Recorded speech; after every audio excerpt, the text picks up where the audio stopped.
How did you settle as a pioneer on Barbados?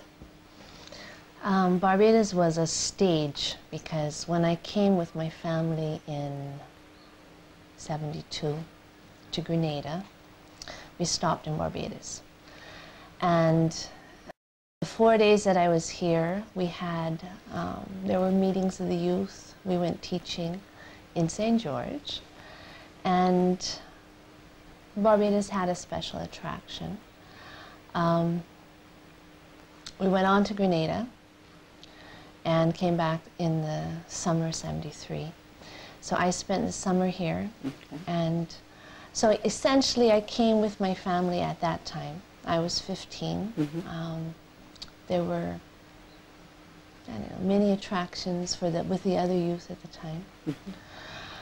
But I came back later after I went away to university, and that was more because pioneering was in my blood. It was placed there, funny enough. You may be surprised about this part, Pat.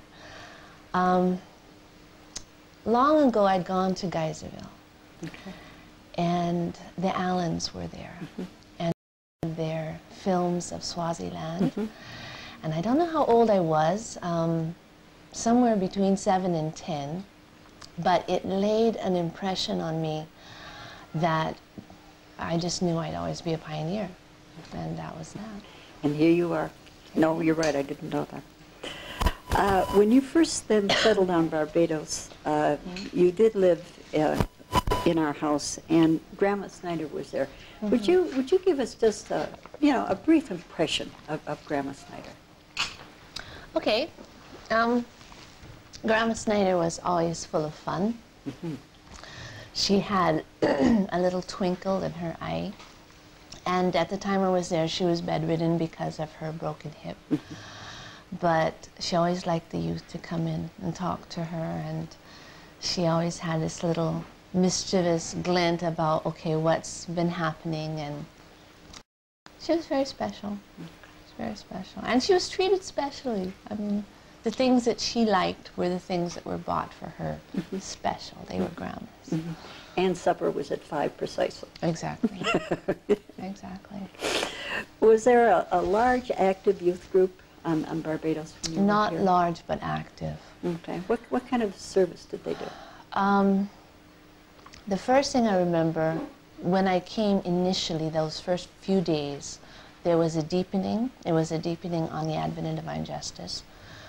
And there were maybe 5 or 6 youth, most of whom I couldn't understand. With the accent. With the accent, yeah. Fresh from the States. Okay. But it grew on me. And when I came back then in the summer, the youth were always involved in teaching. It was even those first few days, it was street teaching guitar, and 3 or 4 of us, and we got on the old Rockland buses, which are trucks with benches. Right.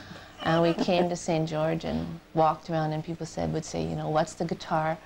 And stop and sing, and so we'd sing Baha'i songs, and it was always teaching. And there you are.